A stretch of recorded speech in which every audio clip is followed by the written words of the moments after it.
पिछले कई दिनों से इजराइल और हिजबुल्लाह के बीच तनातनी चल रही है। दोनों तरफ से मिसाइलें और रॉकेट्स दागे जा रहे हैं। इजरायली डिफेंस फोर्स के chief of staff major general Herzi Halevi ने लेबनान पर चल रहे ताबड़तोड़ हमले का नाम ऑपरेशन नॉर्दर्न एरोज रखा है।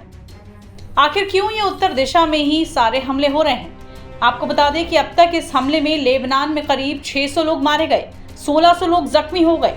कई हिजबुल्लाह लीडर्स भी इसमें मारे गए हैं। इजरायली हमले का डर इतना ज्यादा है कि लेबनान के कई शहरों के लोग शहर छोड़कर भाग रहे हैं। सीमाओं पर लाइन लगी है।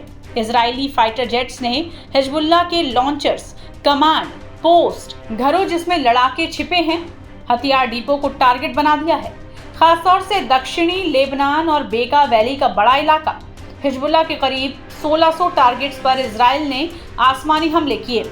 बैरूत में भी इजरायली फाइटर जेट्स ने ताबड़तोड़ हमले किए, जिसमें हिजबुल्लाह का सीनियर लीडर अली कराकी मारा गया। वो जिस इमारत में रहता था उसे इजराइल ने पूरी तरह से गिरा दिया।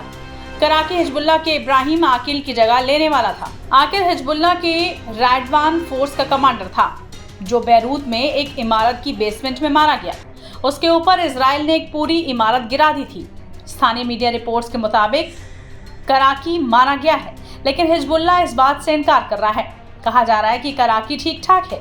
इजरायली हमले में अब तक हिजबुल्लाह के कई बड़े कमांडर मारे जाने का दावा किया जा रहा है। पिछले शुक्रवार को इजरायली डिफेंस फोर्स ने इस बात की पुष्टि की थी। हिजबुल्लाह के 16 सीनियर कमांडर मारे गए थे। ये सभी बैरूत में एक मीटिंग के लिए जमा हुए थे।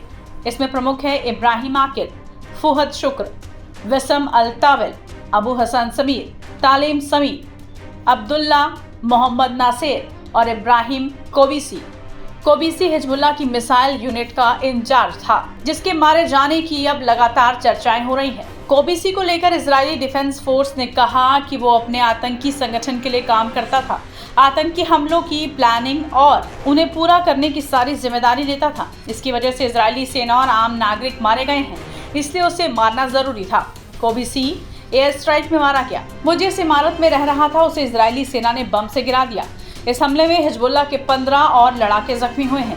जंग के बीच फंसे आम लोग अब दक्षिणी लेबनान छोड़कर सुरक्षित स्थानों पर जा रहे हैं, क्योंकि उनके घरों पर पड़ोस में सड़क चलते आसमान से कब हिजबुल्लाह के रॉकेट गिर जाएं, इजराइल का बम गिर जाए, किसी को कुछ नहीं पता। लोगों को डर है कि कहीं इजरायली सेना ने जमीन से हमला किया तो मुसीबत और बढ़ जाएगी।